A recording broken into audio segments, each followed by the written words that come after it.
بدترین عذاب عربوں پر آیا کھڑا ہے، سروں پر تنا ہوا ہے، بدترین ایسی جنگ ہونی ہے الملحمۃ العظمیٰ، جس کو کہ میں بھی آپ کو گواہی پیش کر دوں گا، جسے کہا گیا ہے لاسٹ کروسیڈ۔ بش نے بھی کروسیڈ کا لفظ بول دیا تھا، پھر واپس لیا اس نے۔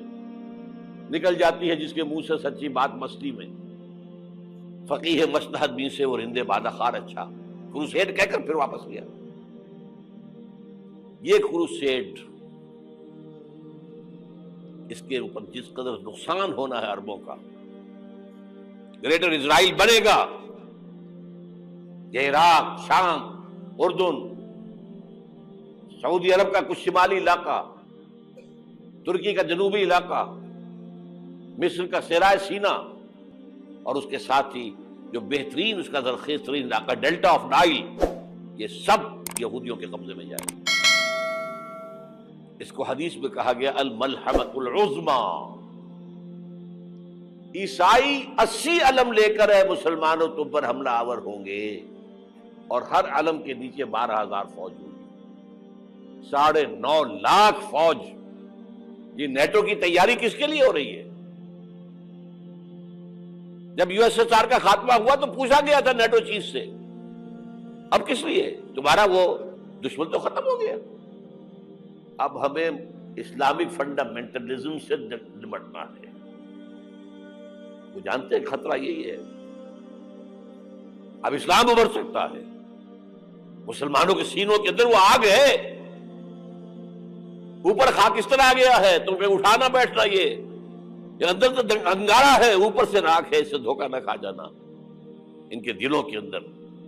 اور بش نے کہا تھا مسلمان چاہتے ہیں کہ ہسپانیہ سے لے کر انڈونیشیا تک نظام خلافت قائم کریں، اور میں حیران ہوا تھا کہ اس کمبخت کو ہسپانیہ کا خیال کیسے آ گیا؟ ہمیں تو کبھی آتا ہی نہیں، اب ہم تو بھول گئے، وہ تو 500 برس پرانی بات ہے جبکہ وہاں سے ہمیں نکال دیا گیا تھا۔ اگرچہ اقبال نے کہا تھا ہے ارض فلسطین پہ یہودی کا اگر حق، ہسپانیہ پر حق نہیں کیوں اہل عرب کا؟ ہسپانیہ میں تو 800 سال حکومت کی مسلمانوں نے، اور ابھی 500 برس سے گزرے ہیں نا۔ یہودی تو ارض مقدس سے 2000 سال نکالے گئے، انہیں لا کے آباد کیا گیا، عربوں کے سینے میں خنجر بھونک دیا گیا۔ وہ چھوٹا سا ملک جو چاہتا کرتا، کوئی پوچھنے والا نہیں۔ امریکہ جیسے اپنے بیٹے کی حفاظت کرے ویسے کرتا اس کی۔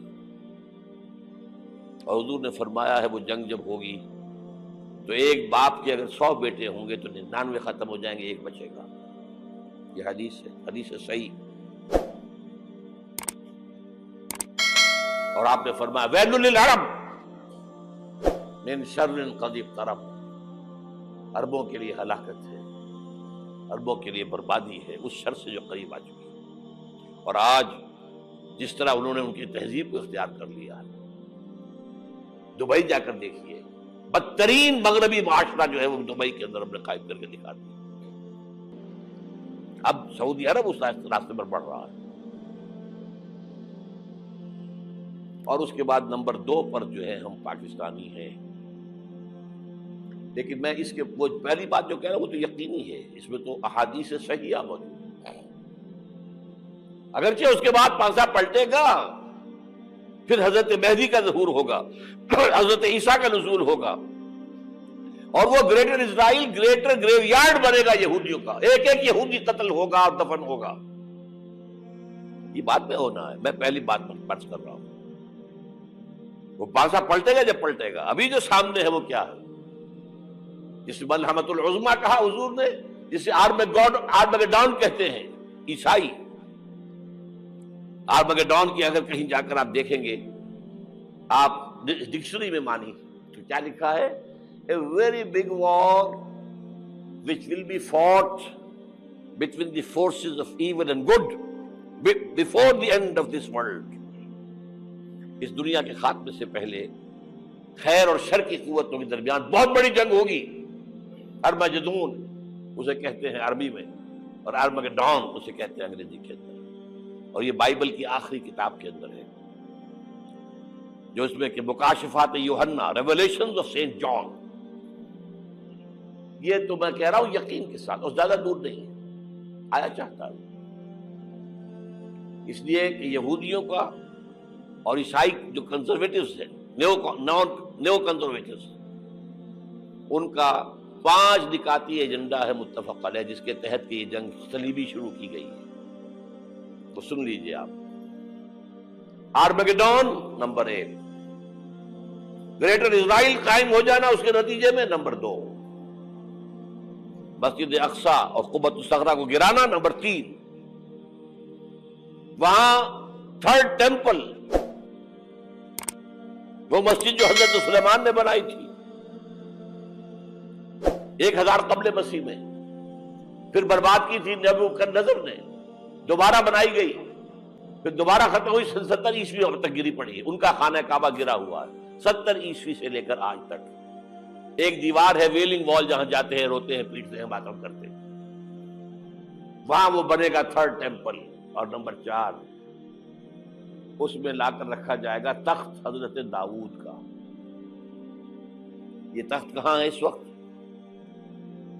یہ لندن شریف کے اندر، جو ان کی پارلیمنٹ کا جو چرچ ہے، ویسٹ منسٹر ایبے، اس میں رکھا ہوا ہے۔ ایک پتھر تھا جس پر بٹھا کر حضرت داؤد کی تاج پوشی ہوئی، پھر حضرت سلیمان کی ہوئی، پھر وہ پتھر رکھ دیا گیا جب حضرت سلیمان نے بنایا ہیکل مسجد اقصی، وہاں رہا وہ۔ ہر بادشاہ جو تھا یہودی اسی کے اوپر بٹھا کر اس کی تاج پوشی ہوتی تھی۔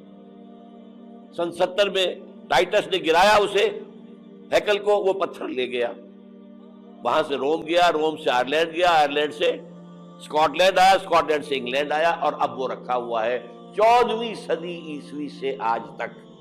وہ ویسٹ منسٹر ایبے میں رکھا ہوا، ایک کرسی کی سیٹ میں اسے بنا دیا گیا ہے تخت کی شکل میں۔ اب انگریزوں میں کوئی ملکہ ہو، کوئی بادشاہ ہو جس کی بھی تاج پوشی ہونی، اس میں ہو، یہ لا کر رکھا جائے گا تھرڈ ٹیمپل میں۔ اور اس پر یہودیوں کے خیال کے مطابق ان کا مسیحا آئے گا جو مسیح دجال ہوگا۔ عیسائیوں کے خیال کے مطابق حضرت عیسیٰ آئیں گے، وہ ہمارا بھی خیال ہے حضرت عیسیٰ آئیں گے علیہ السلام۔ بہرحال یہ تو بات کی باتیں ہیں نا، اس وقت جو میں عرض کر رہا ہوں، عربوں پر بہت بڑا عذاب، اور پاکستان کا معاملہ البتہ یہ ہے، میں یقین سے نہیں کہہ سکتا، ہینگنگ ان دی بیلنس، ہو سکتا ہے اللہ تعالیٰ ہم پر رحم فرمائے، ہو سکتا ہے، اگرچہ اسی پہ شرائط ہوں گی۔ چمن کے مالک اگر بنا لیں موافق اپنا شعار، اب بھی چمن میں آ سکتی ہے پلٹ کر چمن سے روٹھی بہار، اب بھی ہو سکتی ہے۔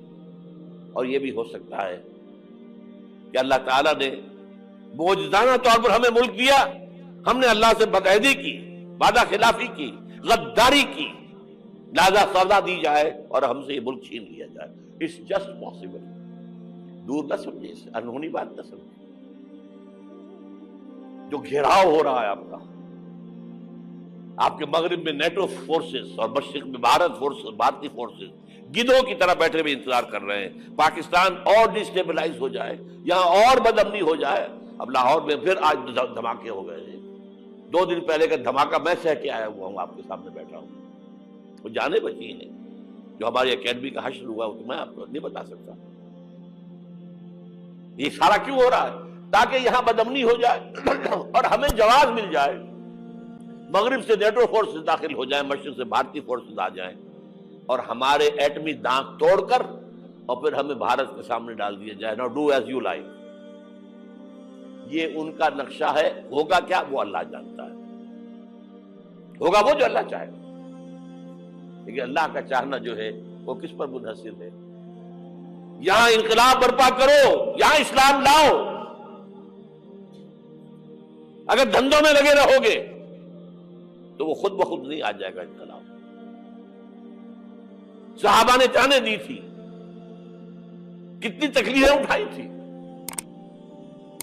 12 برس تک مکی دور کے اندر با نشہ درویشی در ساز و دمادم زن، جو پختہ شبی خدرہ بر سلطنت جم سن۔ یوم طائف یاد ہے جو حضرت عائشہ فرماتی ہے کہ میں نے پوچھا تھا حضور سے کہ یوم احد سے زیادہ سختی بھی آپ پر کبھی آئی؟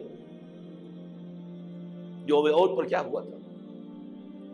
تلوار کا وار پڑا تھا آپ کے چہرہ مبارک، یہ جو رخسار کی ہڈی ہے اس کے اندر وار گیا ہے، اوپر خود کی 2 کڑیاں تھیں وہ اس میں گھس گئیں، 2 دندان مبارک شہید ہوئے۔ وہ خود کی کڑیاں ایک صحابی نے اپنے دانتوں سے پکڑ کے کھینچنے کی کوشش کی، دانت نکل گئے، وہ نہیں نکلی، کیا جتن کر کے نکالی گئی ہوگی تو خون کا فوارہ آیا، اتنا خون گیا ہے کہ آپ بے ہوش ہو گئے، گر گئے، اور مشہور یہ ہو گیا کہ آپ کا انتقال ہو گیا، شہادت ہو گئی۔ یہ سیرت کبھی پڑھی ہے؟ حضرت عائشہ کے ہوش کا تو یہی دور تھا نا، یوم طائف میں جو آپ کی کیا تھی، بچی تھی، انہیں کیا پتا کیا ہو رہا ہے حضور کے ساتھ۔ 3 دن تک حضور مکے کی گلیاں اور وہاں کے اوباش لوگ پتھراؤ کر گئے تھے اس امید میں کہ شاید وہاں کا کوئی سردار ایمان لے آئے، تو یہاں تو ابو طالب بھی فوت ہو گئے، یہی دنیاوی سہارا تھا، خاندانی سہارا تھا ابو طالب کے ذریعے، اور گھر میں ایک دلجوئی کرنے والی رفیقہ حیات تھی، وہ بھی، ان کا بھی انتقال ہو گیا۔ آپ نے کہا یہ عام الحزن ہے، اب تو سب کو طے ہو گیا قریش کو کہ اب جیسے قتل کر دو ان کو، اسی لیے آپ گئے طائف، شاید وہاں کا کوئی بڑا سردار مانے، ایمان لے آئے مجھ پر، تو میں اپنا مرکز ادھر شفٹ کر دوں۔ تینوں سے ملے ہیں، تینوں نے وہ جواب دیے ہیں، نکل جاؤ یہاں سے، میں تمہارے ساتھ بات بھی کرنے کو تیار نہیں۔ اچھا، تمہارے سوا کوئی نہیں ملا تھا اللہ کو نبی بنا کر بھیجنے کے لیے؟ دیکھو جاؤ، میں بات نہیں کرنا چاہتا، ہو سکتا ہے میں بے عزتی کر بیٹھوں، واقعی تم اللہ کے نبی ہو تو میں مارا جاؤں گا، جاؤ جاؤ جاؤ۔ یہ سلوک محبت کے ساتھ ہوا ہے۔ اور پھر چھوکروں کو، اسٹریٹ ارچنز جنہیں آپ کہتے ہیں، اشارہ کیا تھا، خبر لو ان کی، پتھراؤ ہو رہا ہے، ساتھ کوئی ہے ہی نہیں، ایک آدمی صرف، زید ابن حارثہ۔ اب سامنے سے پتھر آ رہے ہیں تو حضرت زید آگے آ جاتے ہیں، ڈھال بنتے ہیں، مجھے لگے پتھر حضور کو رہے، آپ پیچھے سے آ رہے ہیں، چاروں طرف سے تو ڈھال نہیں بن سکتا، جسم لہو لہا، خون جا کر جوتیوں میں جم گیا ہے، جوتی اتر نہیں دی۔ پھر وہاں سے واپسی پر جو دعا مانگی ہے،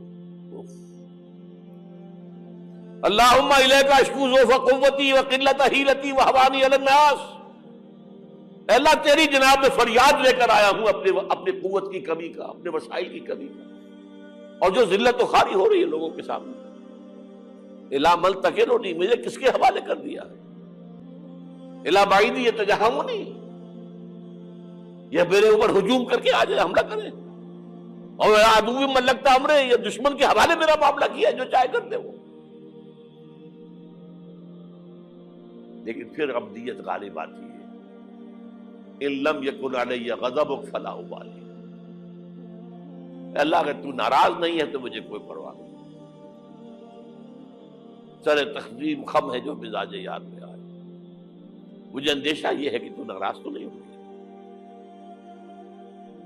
یہ تکلیفیں جھیلی ہے، سینکڑوں صحابہ نے جانوں کا نذرانہ پیش کیا ہے، احزاب کی جنگ میں فاقوں پر فاقے ہو رہے تھے، اور ان فاقوں کی حالت میں خندق کھودنے کا حکم ملا ہے، لوگوں کی کمریں دوہری ہو رہی ہیں، پتھر باندھے ہیں اپنے پیٹوں سے، اپنی چادروں کے ساتھ کس کر، کمر دوہری نہ ہو جائے۔ اور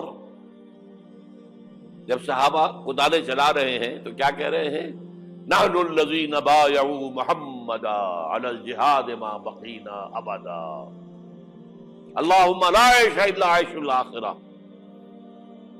صحابہ کہتے تھے ہم وہ لوگ ہیں جنہوں نے محمد سے بیعت کی ہے کہ جہاد کرتے رہیں گے جب تک جان میں جان نکل جائے تو بات، اور جان ہے، چاہے ابھی بھوک سے کمر دوڑی ہوئی جا رہی، جان تو ہے۔ اور ایک دفعہ کہتے تھے اللہم لا عیش الا عیش الاخرہ، اللہ عیش، زندگی تو آخرت کی زندگی ہے۔ اور حضور فرماتے تھے، حضور کے بیٹھے ہوئے نہیں تھے گاؤں تکیہ لگا کر، پتھر اٹھا اٹھا کر خندق میں سے لے جا کر باہر پھینک رہے تھے۔ جب صحابہ کہتے ہیں اللہم لا عیش الا عیش الاخرہ، حضور فرما رہے ہیں فاغفر الانصار والمہاجرہ، اے اللہ ان انصار اور مہاجرین کی مغفرت فرما دے۔ پھر حضور کی خدمت میں کچھ لوگ آئے، حضور اب یہ فاقہ ناقابل برداشت ہو گیا، دیکھیے ہم نے یہ پتھر باندھے ہوئے اپنے پیٹ کے ساتھ۔ حضور نے کرتا اٹھا کر دکھایا، وہاں 2 پتھر باندھے ہوئے۔ یہ ہے سیرت النبی۔ آپ کس چیز کو سیرت النبی سمجھتے ہیں؟